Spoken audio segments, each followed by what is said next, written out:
السلام عليكم ورحمة الله وبركاته. magacaygu waa Saki Cabdi Yaasiin. Inta aanan u galin mowduuca aan kor ku soo xusnay, waxaan rabaa inaan kala hadlo asxaabteena ku xiran janaalka.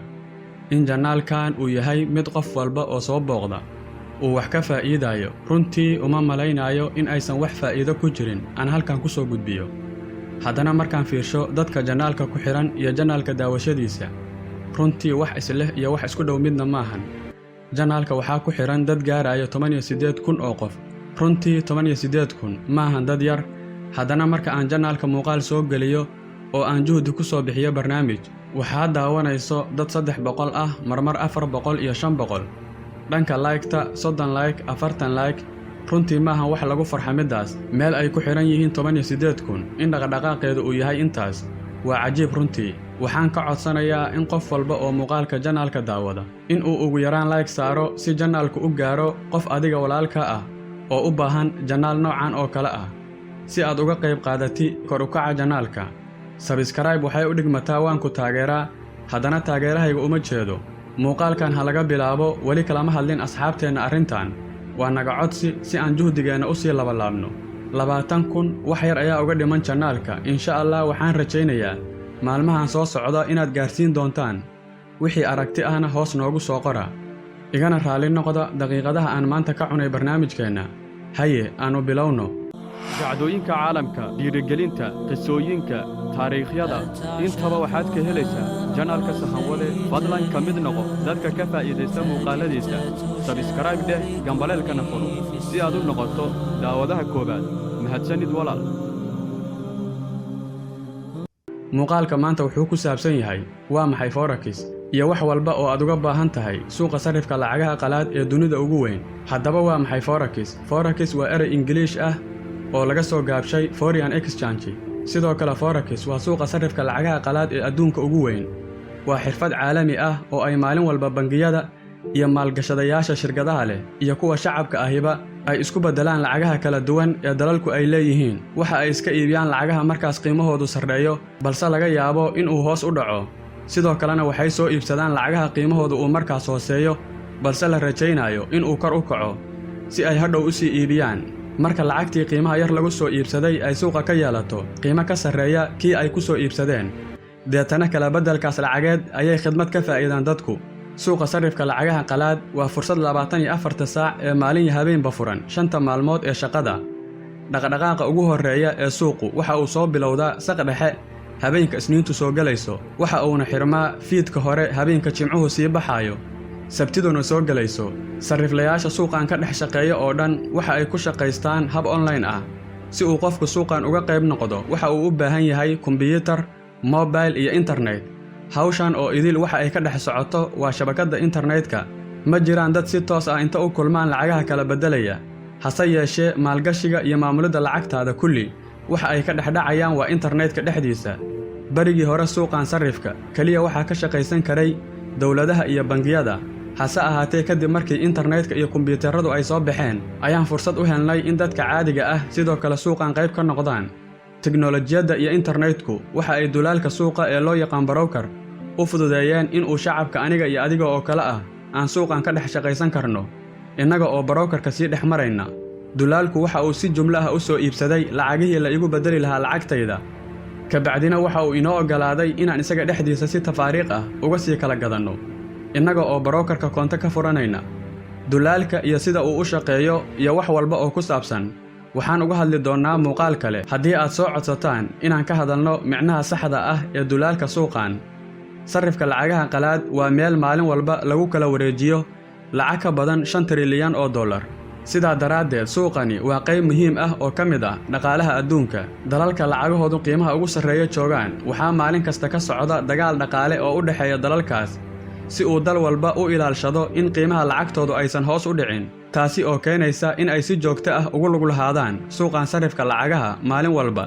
in aad lacag dal leeyahay aad ku beddeshid dal kale lacagtiis waxa ay ku xiran tahay labadaas dal dhaqaalahooda iyo heerarka ay maalintaas kala joogaan. marka aad dal dhaqaalihiisu hooseeyo aad lacagtiisa soo iibsanaysid waa inaad haysatid warbixin kugu filan oo kuu sheegaysa in dalkaas lacagtiisu ay qiimo ahaan siyaadi doonto. dhanka kale haddii aad dal lacagtiisa iska iibinaysid waa inaad og tahay warbixin kugu filan in dalkaas lacagtiisu qiimo dhacayso adiga oo weli haystana aysan kugu sii qiimo dhicin. Lacagaha ugu badan ee suuqan maalintii lagu kala bedelo waxaa ugu weyn lacagta dalka Mareykanka ee US dollar. Waxaa kaloo soo raaca ilaa 7 lacagood ee kala ah Euro, Japan, Great Britain, Switzerland, Australia, Canada iyo New Zealand. Iyaguna saameynta ugu weyn suuqan ayay wax ku leeyihiin. Dagaalka ugu weyn 8 lacagood ayuu maalin walba dhex maraa. Marka aad noqotid sarifle suuqan ka dhex shaqeeya, waxa aad kala iibinaysaa isbeddelka qiimayaasha laba ka mid ah lacagaha aan kor ku soo sheegnay. Halkii kala bedel waa inuu u dhaxeeyaa 2 lacagood si aad u fahantid macnaha saxda ah ee halkan ku jira. Bal aynu soo qaadanno tusaale ahaan ka soo qaad inaad ka soo safartay dalka Mareykanka adiga oo wata lacagta dollarka dalkaas laga isticmaalo. Deedna aad booqasho ku timid dalka Ingiriiska. Deetana lacagtii dollarka ahayd aad ku bedeshay lacagta ganiga sterlinka ah ee dalkan laga isticmaalo.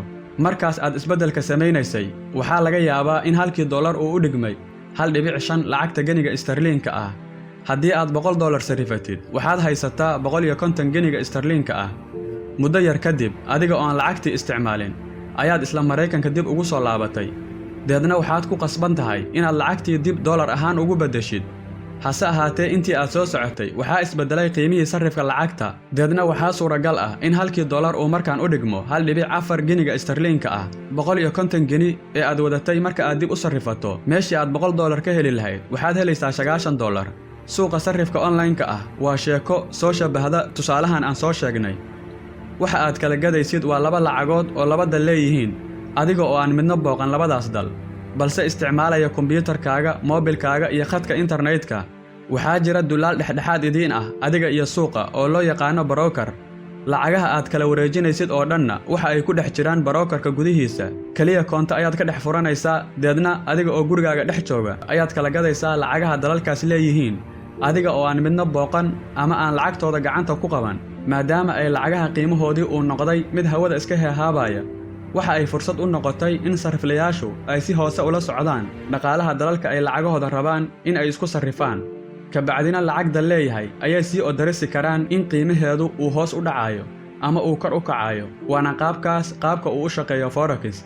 Haddii ay arkaan dal lacagtiisu qiimo beelayso, waxa ay samaynayaan inay lacagtaas iska iibiyaan. Dhanka kalena marka ay arkaan lacag qiimaheedu kacayo ayay soo iibsadaan. Waqtiga aad fiidiyowgan daawanaysi, wali lacagta warqadda ah ayaa dunida ugu awood badan. Way jirtaa dabcan in kaararka bangiyadu bixiyaan ay yareeyeen in lacag badan oo kaash ah ay dadku gacmaha ku qaataan. Hase yeeshee, beddelkeedii qof walba waxa uu koonto ka samaystay bangiga dhexdiisa. Deedna waxa uu jeebka ku sitaa kaar yar oo bangigaasi bixiyay oo ay ugu jiraan tirooyin u matalaya lacagta uu koontadiisa bangiga ku haysto. Isla markaana uu kaarkaas meel walba wax kaga gadan karo. Inkastoo lacagtii warqadda ahayd oo tirooyin iyo kaarar loo beddelay ay jirto, welina ay awood leedahay, balse waxaa dhow waqtigii ay teknoolajiyadda casriga ah ay meesha ka saari lahayd gebi ahaanba lacagtaas warqadda ah oo ay dowladuhu daabacaan. Beddelkeedana ay geli doonto lacag dijitaal ah oo kombiyuutar iyo teknoolajiyad lagu sameeyay. Lacagahan casriga ah ee loo yaqaan cryptocurrency waxa ay soo ifbaxday sanadkii 2009, markaas oo ay dunida hormartay la tacaalaysa dhaqaale burburkii ugu xumaa ee waqtigan casriga ah ay dunidu aragtay. Lacagtii ugu horreysay ee noocaan ah ee soo baxda magaceeda waxaa la yiraahdaa Bitcoin. Waxaa si furan dunida loogu sii daayay sanadkii 2009. Hase ahaatee 10kii sano ee ka dambeysay waxaa la sameeyay ku dhawaad 4,000 oo kale lacago cryptocurrency ah. Lacagta dijitaalka ah waxa ugu weyn ee uga duwan tahay lacagtii warqadda ahayd ayaa ah in aysan cidina maamulin, halka lacagta warqadda ah ay bangiyadu iyo dowladuhu ay daabacayeen maamulayeenna. Lacagtan cryptocurrency-ga ah waxaa lagu sameeyay barnaamij kombiyuutareed ee loo yaqaan cryptography, waxaana fududeeyay in lacagtan la samayn karo teknooloji casri ah oo magaceeda loo yaqaan blockchain. Blockchain waa udubdhexaadka sababta u ah in kacdoonkan lacageed uu bilowdo. Waxa uuna meesha ka saaray gacantii saddexaad ee ku dhex jirtay mar kasta oo 2 qof ay lacag isweydaarsanayaan. Tusaale ahaan, haddii aan adiga hadda lacag kuu soo diro, waxaa qasab ah in lacagtaas aan kuu soo diray ay gacan saddexaad og tahay. Gacantaas saddexaad oo ah bangiga aan isticmaalayo oo hadhow laga heli karo xogtii kala wareejiska dhaqdhaqaaqaas lacageed. Hase ahaatee, marka aan aniga iyo adiga isku dirno lacag dijitaal ah sida Bitcoin ama kuwa kale ee la midka ahba, xogtaas waxaa kaydinaya blockchain oo ah teknooloji dadka oo dhan u dhaxaysa. Dowlad iyo bangi toona uusan waxba ka bedeli karin, xogtii uu qabtayna aan laga bedeli karin sidii ay ahayd. xasuusnow sababta ugu weyn ee gacanta saddexaad keenaysay ayaa ahayd in aysan labadan qof is-aamini karin oo gacanta saddexaad ay ahaan lahayd meeshii hadhow kala saari lahayd haddii khilaaf yimaado. hase ahaatee markaan xog walba waxa ay ku dhex jirtaa blockchain. dowladaha iyo bangiyadu waxay sannado badan iyagu maamulayeen oo sidii ay doonaan ka yeelayeen lacagta iyo qiimaheeda, balse sida hadda adduunku ku socdo waxa ay u muuqataa in markii ugu horraysay ay shacab, dowlad iyo bangi ay u sinaan doonaan lacagta iyo isbeddelka qiimaheedaba. waxaa xusid mudan sida lacagta aan soo sheegnay ee qiimaheedu heehaabayo, si la mid ah in lacagtan dijitaalka ah iyadana uu qiimaheedu hawada heehaabayo. 2014 ayaa markii ugu horraysay adduunku bilaabeen in ay bitcoin u aqbalaan lacag wax lagu iibsan karo. intii ka dambaysana bil walba dalal cusub iyo shirkado cusub ayaa aqbalayay in bitcoin ay tahay nidaam lacageed oo wax lagu kala beddelan karo. hase yeeshee si la mid ah lacagta warqadda ah ee dowladuhu daabacaan ayay lacagtan dijitaalka ah iyana qiimaheedu u dhexeeya mid kor iyo hoos u socda ee hawo dhexe heehaabaya. forex waa suuqa ugu weyn ee maalin walba lacagaha dunida lagu kala wareejiyo. haddaba su'aasha ah suuqa forex ma xalaal baa mise waa xaaraan ee maalmahan bulshada Soomaaliyeed isla dhex wareegayso? taas waxaan u daynaynaa culimadeena Soomaaliyeed ee diinta bartay, cilmigaana baaritaan ku sameeyey. markii shay la xaaraatimaynayo ama la xalaalaynayo waxaa laga soo saaraa fatwadana waxaa ka horreeya in shaygaas cilmi baaris lagu sameeyo, kadibna loo soo laabto waxay diintu ka qabto iyadoo lagu salaynayo aqoon shaygaas loo leeyahay, oo waa inuu baaritaan ka horreeyaa fatwada.